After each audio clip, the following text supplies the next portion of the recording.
सचमुच पुरुष को बदलते देर नहीं लगती। यह वही सुधीर था जिसे मैंने हर हाल में स्वीकारा। चाहती तो शादी से इनकार कर सकती थी, पर मेरे अंतर मन को गवारा ना था। इंगेजमेंट के 1 महीने बाद सुधीर का पैर एक एक्सीडेंट में कट गया। भाभी ससुर ने संदेश भिजवाया कि क्या मैं सुधीर से इस स्थिति में भी शादी करने के लिए तैयार हूँ। पापा दुविधा में थे।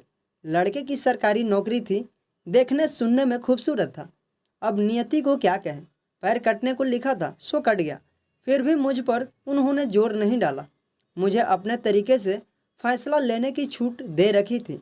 दुविधा में तो मैं भी थी, जिससे मेरी शादी होनी थी। कल तक तो वह ठीक था, आज उसमें एब आ गया तो क्या उसका साथ छोड़ना उचित होगा। कल मुझ में भी शादी के बाद कोई एब आ जाए और सुधीर मुझे छोड़ दे, तब मैं दुविधा से उभरी और मन को पका कर सुधीर से शादी करने के लिए हाँ कर दी। शादी के कुछ साल आराम से कटे। सुधीर ने कृत्रिम पैर लगवा लिया था। इस तरह वह कहीं भी आने जाने में समर्थ हो गया था। मुझे अच्छा लगा कि चलो सुधीर के मन से हीन भावना निकल जाएगी कि वह असक्षम है। 5 साल गुजर गए।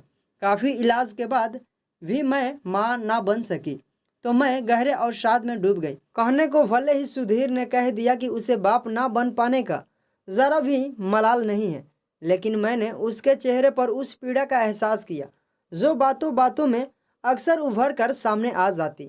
एक दिन मुझसे रहा ना गया, कह बैठी, अगर एतराज़ ना हो तो मैं एक सलाह दूं क्या? क्यों ना हम एक बच्चा गोद ले लें। यह सुनकर सुधीर उखड़ गया।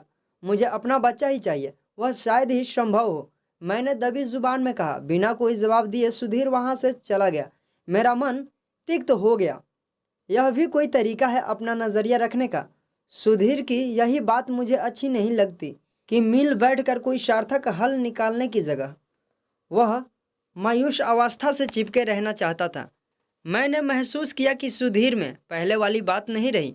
वह मुझसे कम ही बोलता, देर रात टीवी देखता या फिर रात देर से घर लौटता। मैं पूछती तो यही कहता, अकेला घर काटने को दौड़ता है। अकेले कहाँ हो तुम? क्या मैं तुम्हारे लिए कुछ भी नहीं रही? सुधीर बात टाल जाता। मेरी त्वेरियाँ चढ़ जाती। तुम्हें शर्म नहीं आती जो पत्नी को अकेला छोड़कर देर रात घर आते हो? शर्म तुम्हें आनी चाहिए जो मुझे वंश चलाने के लिए एक बच्चा भी ना दे सकी। उसकी बात सुनकर मैं रुआशी हो गई। एक औरत सिर्फ बच्चा जन्माने के लिए ब्याह कर लाई जाती है क्या? वह सिर्फ ज़रूरत की वस्तु होती है। ज़रूरतों की कसौटी पर खड़ी उतरी तो ठीक है, नहीं तो फेर लिया मुंह। लेकिन अपने आंसुओं पर मैंने नियंत्रण रखा और कोशिश की कि अपनी कमजोरियों को ना जाहिर होने दूं। मैं तुम्हारी बीवी हूँ, मुझे पूरा हक है यह जानने का कि तुम देर रात तक क्या करते हो। अच्छा तो अब समझा। सुधीर के चेहरे पर व्यंग के भाव तीर आए। तुम्हें जलन हो रही है, ना कि मैंने कहीं दूसरी ना रख ली हो। रख सकते हैं आप, यह कोई नई बात नहीं होगी मेरे लिए। तो क्यों पूछताछ करती हो? सोच लो कि मैंने रख ली। भले ही यह कथन झूठा हो तो भी इससे सुधीर की मानसा समझ में तो आ ही गई।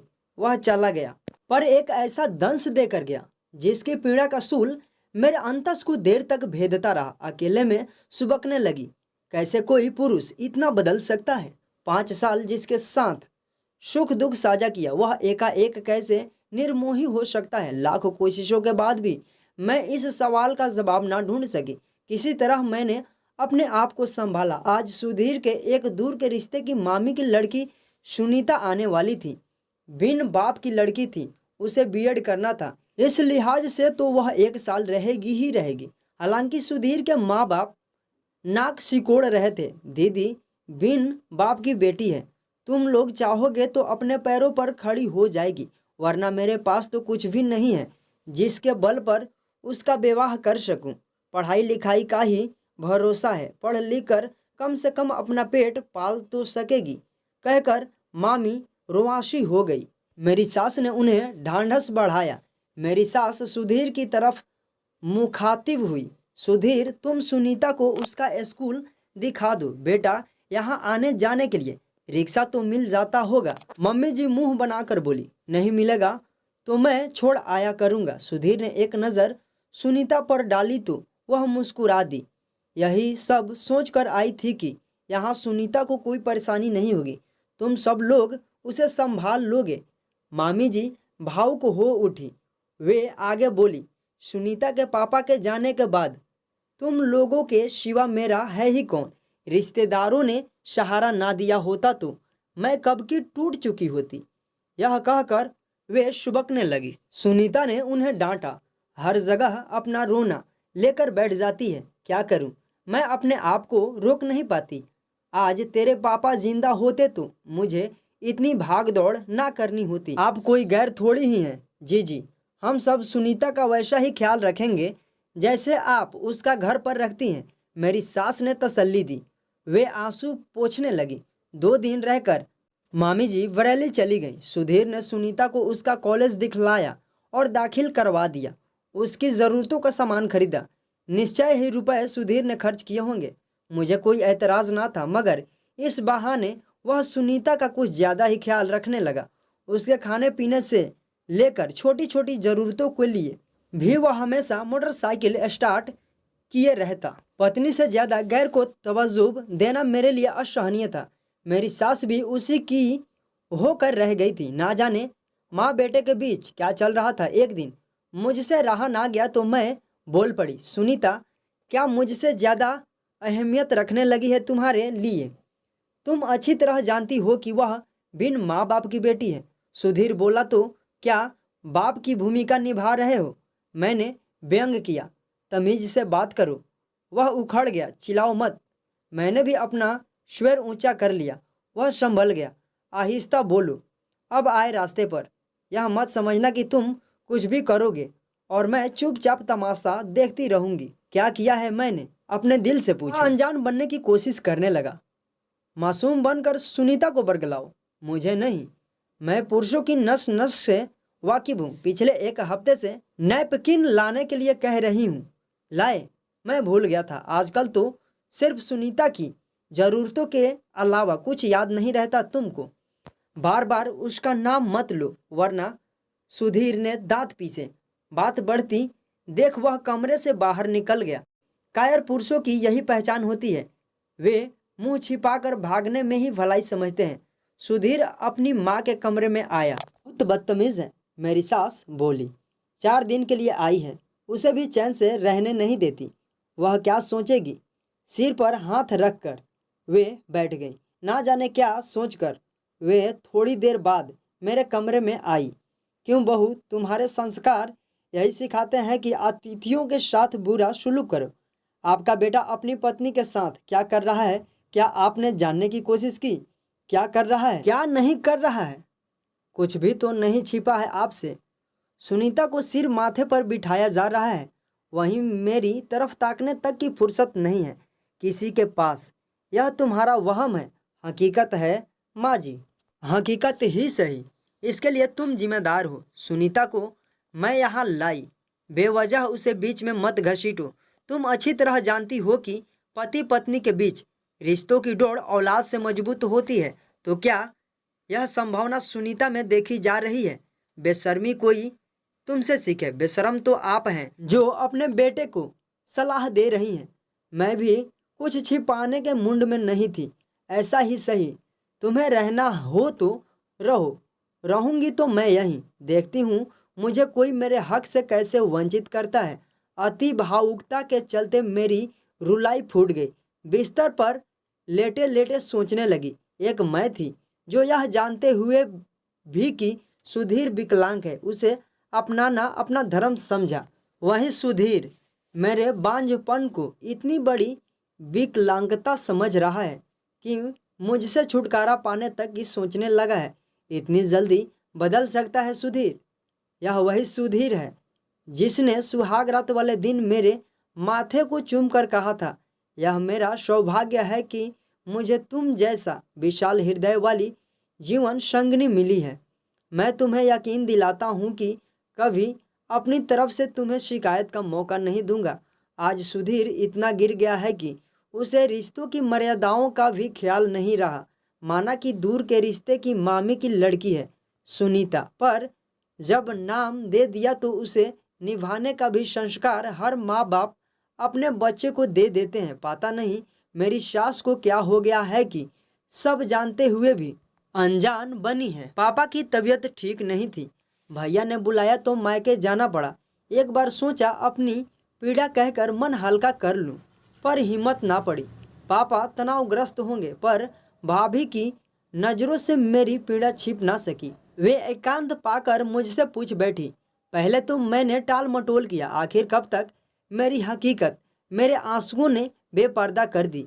रात भैया से उन्होंने खुलासा किया। वे क्रोध से भर गए। उनका क्रोध करना वाजिब था। कोई भाई अपनी बहन का दुख नहीं देख सकता। रात ही वे मेरे कमरे में आने वाले थे, पर भाभी ने मना कर दिया।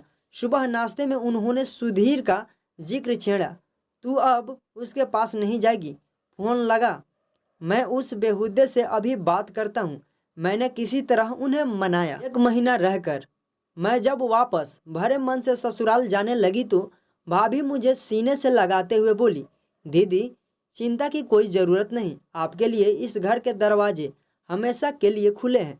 भाभी को माँ का दरवाज़ा यूं ही नहीं दिया गया है। मैं खुद नहीं खाऊंगी, पर आपको भूखा नहीं रहने दूंगी। यह मेरा वादा है। नहीं पटे तो निसंकोच चली आइएगा। मैं कोशिश करूंगी भाभी की मैं उसे सही रास्ते पर ले आऊं। भरे कंठ से मैं बोली। ससुराल में आकर जो दृश्य मैंने देखा तो मेरे पैरों तले जमीन खिसक गई। सुनीता की मांग में सिंदूर भरा था, तो क्या सुधीर ने सुनीता से शादी कर ली? सोचकर मैं सिहर गई। मैं तेजी से चलकर अपने कमरे में आई। देखा सुधीर लेटा हुआ था। उसे झकझोर कर उठाया। यह मैं क्या देख रही हूँ? सुनीता की शादी कब हुई? कौन है उसका पति? पहले तो सुधीर ने नजरें चुराने की कोशिश की, पर ज्यादा देर तक हकीकत पर पर्दा ना डाल सका। बेशर्मी की तरह बोला, तुम जो समझ रही हो वह सच है। सुनीता से तुमने शादी कर ली? हाँ। मेरे रहते हुए तुम्हारी हिम्मत कैसे हुई? तुम इसे चाहे जिस रूप में लो, पर यह अच्छी तरह जानती हो कि मुझे अपना बच्चा चाहिए। मेरी सहमति लेना तुमने मुनासिब नहीं समझा। क्या तुम देती? हो सकता था मैं दे देती। सुनकर सुधीर खुश हो गया।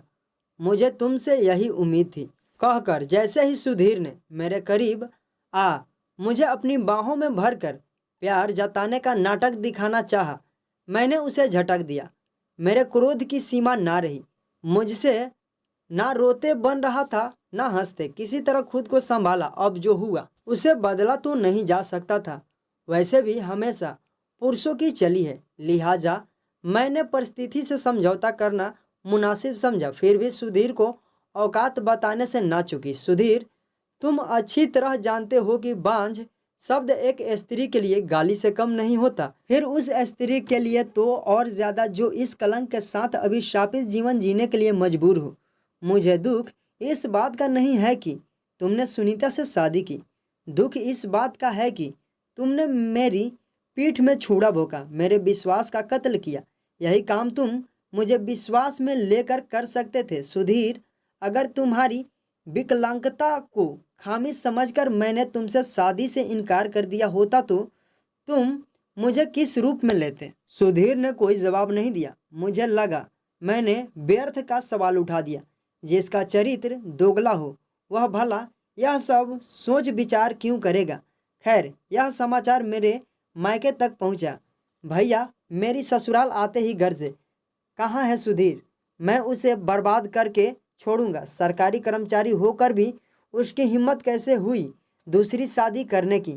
मैंने भैया को किसी तरह शांत करने की कोशिश की। मैं चुप रहने वाला नहीं। पुलिस में रिपोर्ट करूंगा, इसके अफसरों से शिकायत करूंगा। दर दर की ठोकर ना खिलवाई तो मेरा नाम नहीं। फिर चुपके से निकल कर बाहर चला गया। मेरी सास आई, भड़ास निकाल ली। अब मेरी भी सुनिए। सुनीता बिन माँ बाप की बेटी थी। सुधीर ने सिर्फ सहारा दिया है। वे बोली, अपनी बेशर्मी को सहारे का नाम मत दीजिए। एक को सहारा दिया और दूसरे को बेसहारा किया। भैया ने व्यंग किया। आरती को क्या किसी ने घर से जाने के लिए कहा है? सास बोली, निकल ही जाएगी। भैया बोले, उसकी मर्जी, पर ना मैं चाहूँगी ना ही सुधीर की वह इस घर से जाए। उसका जो दर्जा है वह बना रहेगा। मुझे बहलाने की कोशिश मत कीजिए। भैया मेरी तरफ मुखातिब हुए। आरती, तुम सामान बांधो, अब मैं तुम्हें यहाँ एक पल भी ना रहने दूंगा। नहीं भैया, मैं ससुराल छोड़ने वाली नहीं। आज भी हमारा समाज किसी ब्याहता को मायके में स्वीकार नहीं करता। मैं कहते कहते भावुक हो गई। मैं ससुराल की चौखट पर ही दम तोड़ना पसंद करूंगी, मगर मायके नहीं जाऊंगी। भैया की भी आंखें भर आई। रूढ़िवादी समाज से क्या लड़ना आसान है। गोत्र के नाम पर पति पत्नी को भाई बहन बता दिया जाता है। ऐसे जड़ समाज से परिवर्तन की उम्मीद करना रेगिस्तान में पानी तराशने जैसा है। भैया की चरण धूलि लेते समय मैंने उन्हें वचन दिया कि मैं कमज़ोर औरत नहीं हूँ, अपने अस्तित्व के लिए कमज़ोर नहीं पड़ूंगी। फिर भी उन्होंने मुझे इसके लिए आश्वस्त किया कि जब चाहोगी तुम्हारे लिए मायके के दरवाजे हमेशा के लिए खुले रहेंगे। भैया के जाने के 2 घंटे बाद सुधीर आया। आते ही हेकड़ी दिखाने लगा। मैंने भी जता दिया कि वह अपनी औकात में रहे। सुधीर ने मुझे अलग रहने के लिए एक फ्लैट खरीद कर दिया। पहले तो मैंने सोचा कि यही रहकर अपने हक के लिए लड़ती रहूंगी।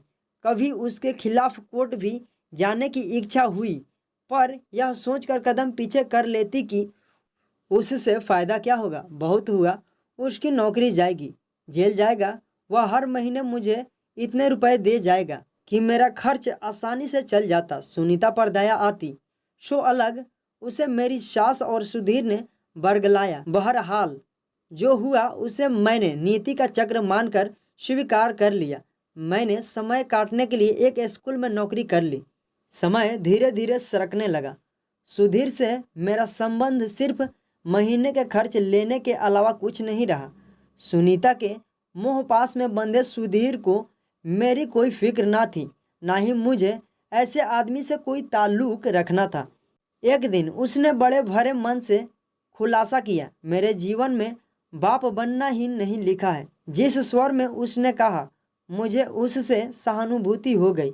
जो भी हो, वह मेरा पति है। चाहती तो व्यंग बाण से उसका हृदय छलनी कर सकती थी, पर पीछे लौटकर मैं अपने ही जख्मों को कुदेरना नहीं चाहती थी। मेरे जीवन में नियति ने जो कुछ भी दिया वह मिला। अब मैं क्यों बेवजह किसी को कोसूं। फिर भी पूछ बैठी, क्या हुआ? सुनीता के खून में इन्फेक्शन है। डॉक्टर का कहना है कि अगर वह माँ बनेगी तो निश्चित ही उसे विकलांग बच्चा पैदा होगा। सुनकर मुझे अफसोस हुआ। सुधीर से ज़्यादा दुख सुनीता के लिए हुआ। उस बेचारी का जीवन खराब हुआ। सुधीर ने 2 जिंदगियां बर्बाद की। काश वह मेरी बात मानकर किसी अनाथ बच्चे को गोद ले लेता तो हमें बुढ़ापे का सहारा मिल जाता और उस बच्चे का जीवन सुधर जाता। कुछ देर बाद चुप्पी के बाद सुधीर आगे बोला, आरती, किस मुंह से कहूँ? कहने के लिए बच्चा ही क्या है। मैं संयम में पड़ गई। सुधीर आखिर कहना क्या चाहता है? सुधीर के दोहरे चरित्र से तो मैं वाकिफ हो चुकी थी, इसलिए सजग थी। मैंने ज़्यादा जोर नहीं डाला। आखिरकार उसे ही कहना पड़ा, क्या हम फिर से एक साथ नहीं रह सकते? सुनते ही मेरा पारा 7वें आसमान पर चला गया। जी में आया कि अभी धक्के मारकर बाहर निकाल दूं। मेरा अनुमान सही निकला। सुधीर का दोहरा चरित्र एक बार फिर से जाहिर हो गया। किसी तरह अपनी भावनाओं पर काबू करते हुए मैंने उससे सवाल किया, इस हमदर्दी की वजह? हमदर्दी नहीं, हक। यह सुधीर की बेशर्मी की पराकाष्ठा थी। स्त्री व पुरुष के मूल स्वभाव में यही तो फर्क होता है। अभी तो सारे व्रत जैसे करवा चौथ, तीज सिर्फ औरतें से करवाए जाते हैं। हमारे धर्म के ठेकेदारों ने पुरुषों को खुला सांड बना दिया है। वहीं औरतों की ममता को हजार बंधनों में बांधकर उन्हें पंगु कर दिया। मैं भावुकता में नहीं बही। जब सुनीता को ले आए तब हक का ख्याल नहीं आया। मैं भटक गया था। बड़ी मासूमियत से वह बोला, अब गलती सुधारना चाहते हो? वह चुप रहा। मैं उसके चेहरे के पल पल बदलते भावों को बखूबी पढ़ रही थी। व्यर्थ बहस में पढ़ने से अच्छा मुझे सब कुछ जानना उचित लगा। वह बोला, मैं चाहता हूँ कि तुम टेस्ट ट्यूब तकनीक से माँ बन जाओ। मुझे हंसी सूझी, साथ में रंज भी हुआ। वह हतप्रभ मुझे देखने लगा। तीसरी शादी कर लो, मेरी राय में यही ठीक रहेगा। आरती, मुझे माफ़ कर दो, मैंने तुम्हारे साथ बहुत नाइंसाफ़ी की है। माफ़ कर दिया तो क्या तुम? उसका चेहरा खिल गया। जैसे तुम सोच रहे हो वैसा कुछ नहीं होने वाला। अच्छा होगा तुम मुझे मेरे हाल पर छोड़ दो। तमाम कोशिशों के बाद भी जब उसकी दाल नहीं गली तो भरे कदमों से चलकर फाटक की तरफ बढ़ा। मुझसे रहा ना गया, अपने मन की बात कह दी। सुधीर, सौतन लाकर तुमने पत्नी की अस्तित्व को गाली दी है। तुम्हारे बाप बनने की हसरत कभी पूरी नहीं होगी। उसके जाते ही बिस्तर पर पड़कर मैं फूट फूट कर रोने लगी। ये कहानी आपको कैसी लगी कमेंट करके बताएं और ऐसी ही कहानियाँ सुनने के लिए हमारे चैनल को सब्सक्राइब करें। थैंक यू दोस्तों इस वीडियो को पूरा देखने के लिए।